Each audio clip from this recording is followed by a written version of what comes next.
CMDA Matters is made possible by members like us. I'm Jack Pike, a physician assistant from Connecticut. I've been a member of CMDA for 21 years, and I enjoyed attending the National Convention last year, and we hope to see you in Cincinnati this April. I enjoy listening to CMDA Matters and hope you enjoy today's program.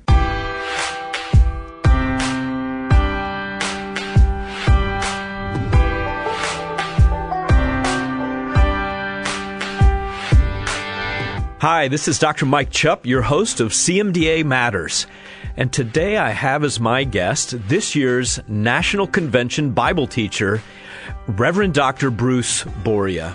Pastor Boria will be bringing a spiritual challenge each day of our upcoming convention, April 16th through the 19th. But more about that later. The theme of my conversation with Pastor Bruce today, well, you could call it picking up the pieces, because Bruce's pastoral ministry has involved the difficult task of helping the body of Christ recover from the moral disaster of a previous pastor's fall into sexual sin. But before that interview, I wanted to mention that I did make a major omission a couple of weeks ago as I was sharing about the numerous specialty and professional sections that we have at CMDA. One of our longtime CMDA members wrote to me this past weekend, and he did it respectfully. He pointed out that I had left off of our specialty sections a very important group that actually numbers more than 700 members, especially if you include their students in training, and that is our physician assistant section, known as the Fellowship of Christian PAs. You know, FCPA joined CMDA several years ago and has a strong caucus in their own National Secular PA Association. So for our listeners, my apologies for leaving out our PA section off the list of specialties that we at CMDA officially support. Our PAs who are following Christ, they matter to us at CMDA. Well, for 40 years, CMDA student chapters and other religious student organizations have frequently encountered problems in becoming or maybe remaining recognized student organizations on public university campuses.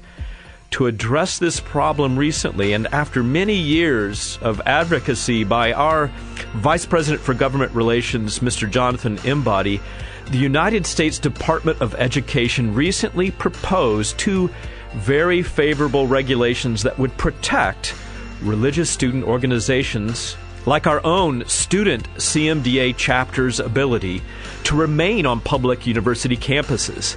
It's very important for the Department of Education to hear from those of us who care about religious students and their organizations by February the 18th. We know how busy you are, and we know that filling out another form is not on your top 10 list of activities. So we have tried to make this as simple as possible. If you will go online to tinyurl.com/campusfreedom, one word. There you'll find a pre-written message that can be easily edited. I encourage you to add any personal experience or insight that relates to past problems that you or others have experienced when it comes to anti-faith discrimination, or certainly the benefits that you or others experienced as a result of freedom of faith in an educational setting. Hey, let's get to that interview with Pastor Bruce Boria. Dr. Bruce Boria is the senior pastor of Bethany Church in New Hampshire. He has a Master's of Divinity from the Theological Seminary of the Reformed Episcopal Church in Philadelphia, Pennsylvania. And then in the year 2000, he graduated with a Doctor of Ministry degree from Gordon Conwell Theological Seminary in Massachusetts. It was there at Gordon Conwell that he actually was under the mentorship of former CMDA Executive Director, the late Dr. Haddon Robinson. Pastor Boria has served congregations in New Jersey and in New York and Portland, Oregon, before coming to New Hampshire in 2003. Under his leadership, Bethany Church has become a multi-site church with campuses in Greenland, New Hampshire, Raymond, New Hampshire, and Kittery Point, Maine. He's married to Cindy, who trained as a nurse, and he's been blessed with 4 sons and 2 grandsons. Let's jump right into my conversation with Reverend Dr. Bruce Boria.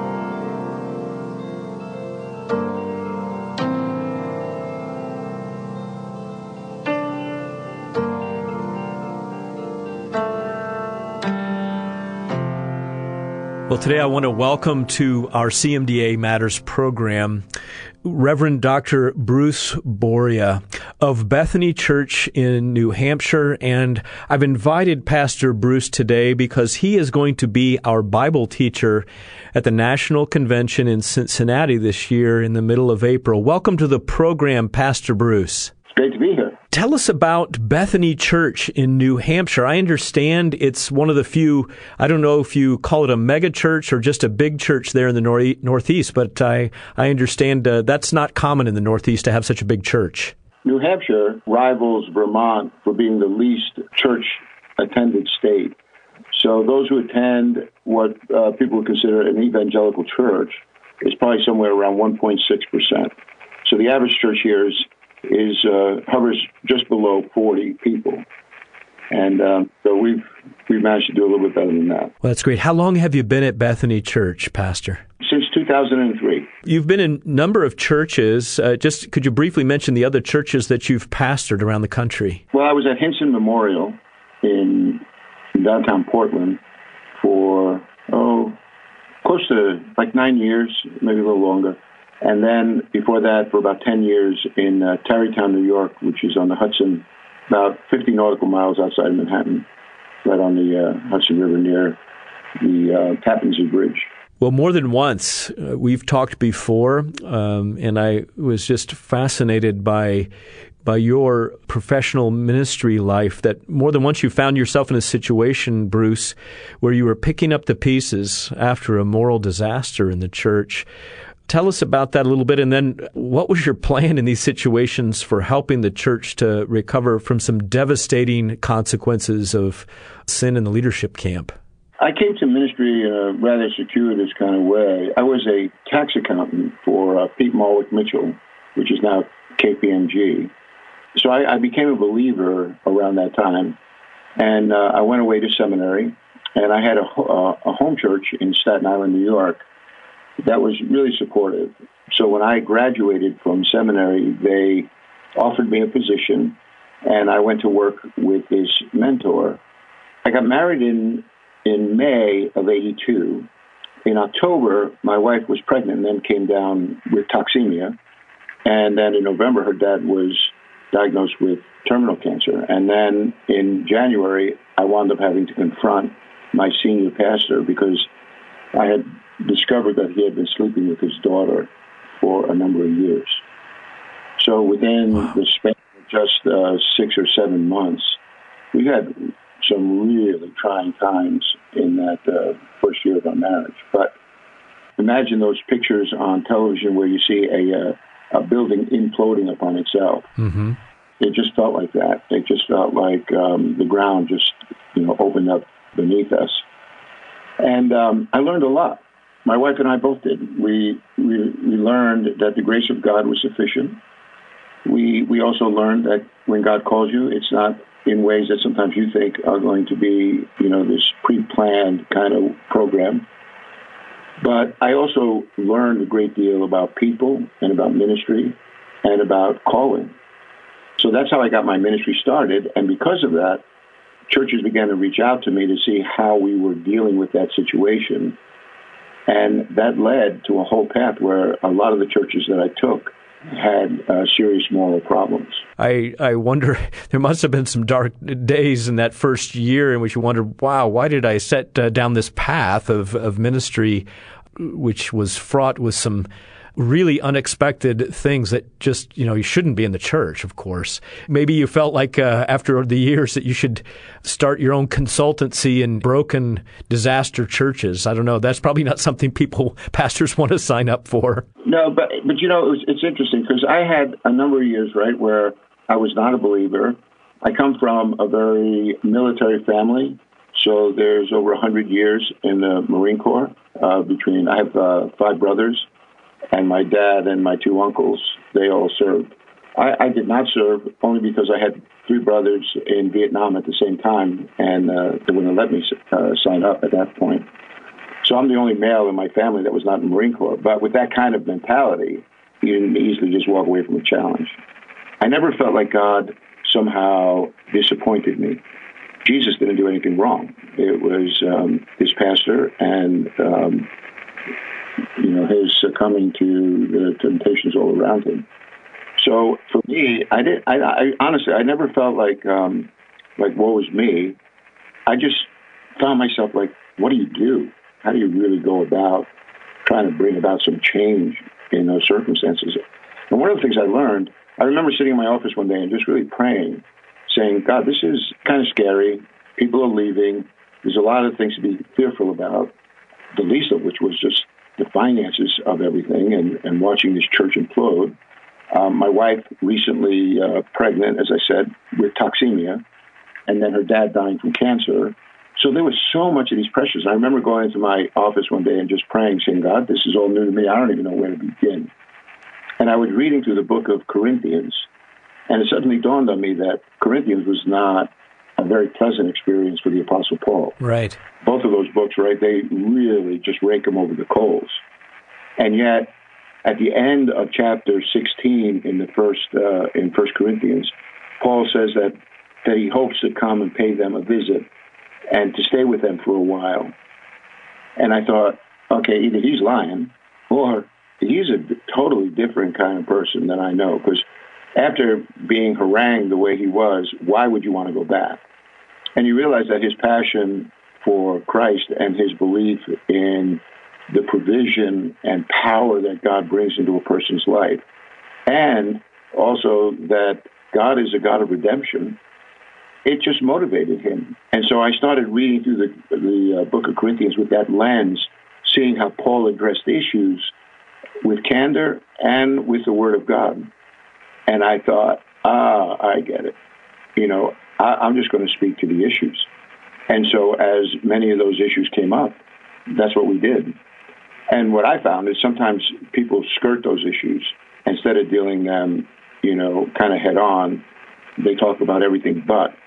Meanwhile, everyone that's involved in the situation, the elephant's in the room and nobody's dealing with it. I'm hearing from you that just resilience, determination, and continued faithfulness has led to growth in a church. And the same is true at Bethany Church, would you say, Bruce? Yeah. In fact, Bethany Church was racked by a number of immoral situations in its past. So when I came, it still was looking at leadership, with a great deal of suspicion. But I felt like the church had everything it needed to just increase, and that God had really poured out great gifts on the church. But I just want to go back because I really don't think that it was just like personal fortitude or candor. I really want to just lay emphasis that when you take the Word of God at its face value, and God is saying that he will never give you more than you can handle, that he says that we're going to fight these fights with spiritual weapons, I think that the resiliency comes kind of like when David went up against Goliath. It wasn't just that David, had faith. Goliath was a Philistine from the one city that of the Philistines that had not been overcome. And I believe that what the story there about David and Goliath is all about is less about David and more about God's promise that every Philistine city would fall to them. And so when David takes up that mantle, I think he's just believing that God said he was going to do what he said he was going to do. And I think that's where the resiliency comes. because there's a lot of things in the world that can disappoint them. Well, especially in the Northeast, not exactly a Bible Belt area. And so how does pastoring in the Northeast United States and interfacing with your community differ from pastoring where I've lived, first in the Midwest and now in the South? My experiences have been on both coasts, right? So I went from New York to Oregon and then back to just above Massachusetts here in New Hampshire. But my wife is from Tennessee, and I have had opportunity to go around to some other places. It's interesting. When you're in the Bible Belt, it's not long before you get into a conversation with someone and they ask you the question, what church do you go to? When you're up here in the Northeast, the question is more like, you go to church? So it's a totally different kind of environment, which means then you have to be pretty intentional about the way you approach ministry. You have to be very clear about goals that you're setting up for people and reminding them of this mission that God has called us to. And you also have to, just resign yourself to the fact that you're going to get very little cultural support. So, for instance, like schools, they'll think nothing of planning, gatherings, meetings, things like that on a Sunday. So you're not going to get that kind of cultural support that says, hey, church is an important thing. We want to leave room for people to do that. So you have to be pretty much on the offensive. I would think that's probably the biggest differences that I see, just that little cultural support and just having to be very, very intentional about what you're doing. Have you, as a pastor or the members of Bethany Church, have you experienced any specific hostility from the community there in New Hampshire, or from the government, or even from other churches that may have more liberal theology? You see it in the little coverage that you get when the church does really good things. If we were much more mainstream in this, more politically correct environment, you would probably get a lot more coverage, a lot more press. Not that that's why you do it, but I'm just saying, like, you could just feel that voice is being minimized in that public square, just from like the media side. And then there's this protectionism too, because when your church is really small, and then like our church is a few thousand, you're not so apt to want to cooperate with anything. So you have to work hard at trying to overcome that protectionism. I tell them all the time, I said, I'm not interested in stealing other people's sheep, especially when we live in a state where, over 98% are not going. So, there's a lot of fish in that sea. As you look to April in our national convention, what message has God put on your heart, Pastor Bruce, that you'll be bringing to our members as our Bible teacher? I think if we have a really firm understanding of the mission to which God has called us and the provision that He has given to His church, that it sounds like a cliche, but the future is as bright as the promises of God. I looked through the book of Isaiah, a period in time, over 700 years before the birth of Jesus. And the country of Israel is divided, so much so that the northern kingdom has conspired with the nation of Aram, and they're going to come down and they're going to wipe out 120,000 soldiers from the southern kingdom. They're going to take captive over 200,000 men, women, and children. It is just a torn apart environment internally. And then externally, you have the threats of Assyria that's coming down, and it's going to wipe out not only the northern kingdom in totality, but it's going to overpower all of the fortified cities in Judah, the southern kingdom, leaving only Jerusalem. And God is the one who said, I put a hedge around the city. Mm-hmm. But even in the midst of that, God says, I'm going to give you a sign, and it's going to be of a virgin giving birth to a son, and you shall call him Emmanuel, which means God with us. So God was giving them a reminder, even when judgment was coming, that He was their Emmanuel, that He would be with them, and that He would bring from this dead stump of a nation a righteous branch where people would find shade and security, and that they would thrive. And the other one was the child that would be born, the son that would be given, who would be called Wonderful Counselor, Mighty God, Everlasting Father, Prince of Peace. And it says of His reign there will be no end. And so that was coming at a time when most certainly the northern kingdom was coming to an end, and they were being told that following the heels of Assyria, Babylon was going to come, and they were going to be exiled. So you recognize that even in the midst, God is still saying, yes, you brought this all upon yourselves, but I have not given up on you. Mm-hmm.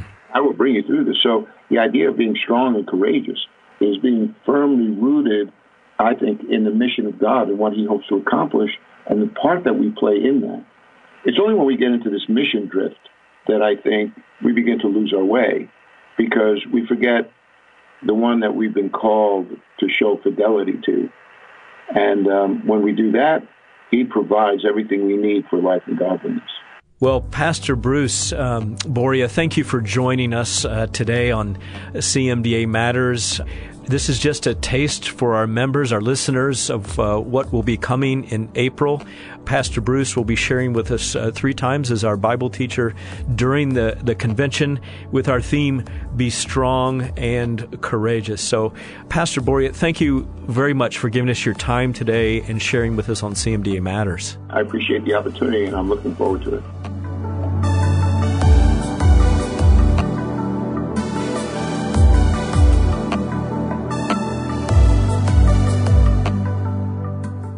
Well, I hope now that you've heard from our upcoming Bible teacher, Pastor Boria, that you are looking forward to the National Convention just like I am. As I've traveled across the U.S. over the last 6 months since becoming CEO of CMDA, so many of you, our members, have said, Mike, wow, what a time for Christians in healthcare to stand up like Daniel's and Esther's and be strong and courageous. I really hope that you will join us at the Northern Kentucky Convention Center in Covington, Kentucky, just across the river from Cincinnati. For our national convention, we have a great lineup of speakers, which include Mrs. Kay Arthur, Dr. Christopher Ewan, Dr. David Levy, and I'll be bringing you my first plenary as the new CEO of CMDA on Saturday morning. We have a ton of workshops that include free continuing education for all of our members. And for the first time this year, our psychiatry section will have a pre-conference beginning at 1 p.m. on Thursday, April 16th, on treating the new depressive diseases, pearls and practical tips for the modern practice of medicine. Well, if you've never been to the National Convention, I encourage you to make this year the one that you attend. Our members in the past tell us that their favorite part of the convention is fellowship with other believers, which you just can't find at other professional meetings. And once you go, I believe and I pray that you might just want to come back every year. A couple of resources for this week that I hope you will consider adding to your library.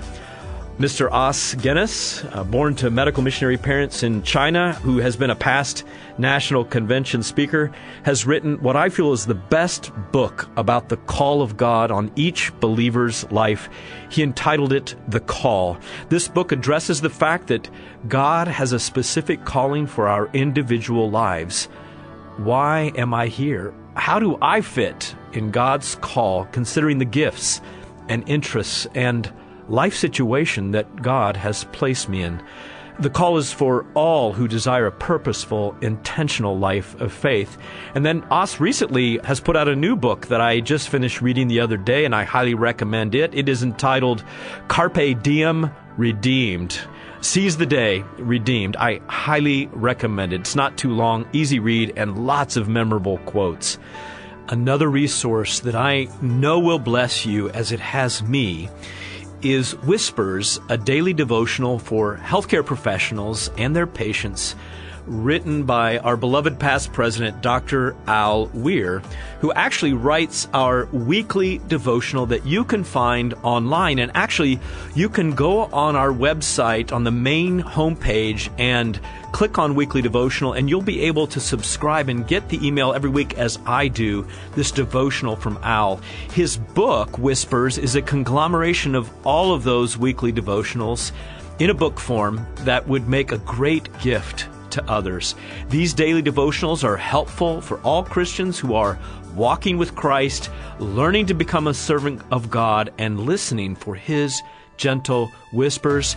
You can get these resources and many others by going online to cmda.org/resources, or you can call 888-230-2637 and talk to one of my staff, and they'll be happy to get one or more of these books, resources ordered for you and in the mail right away.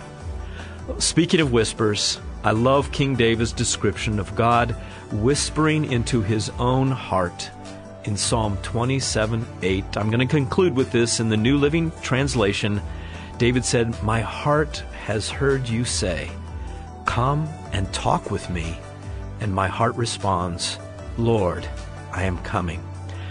Well, that's it for this week's CMDA Matters. I'm Mike Chupp, and I hope that your heart this week will hear the Heavenly Father's whisper, "Come and talk with me, my child.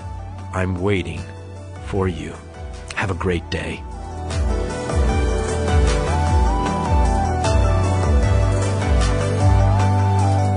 This podcast has been a production of the Christian Medical and Dental Associations. The opinions expressed by guests on this podcast are not necessarily endorsed by the Christian Medical and Dental Associations. CMDA is a nonpartisan organization that does not endorse political parties or candidates for public office. The views expressed on this podcast reflect judgments regarding principles and values held by CMDA and its members and are not intended to imply endorsement of any political party or candidate.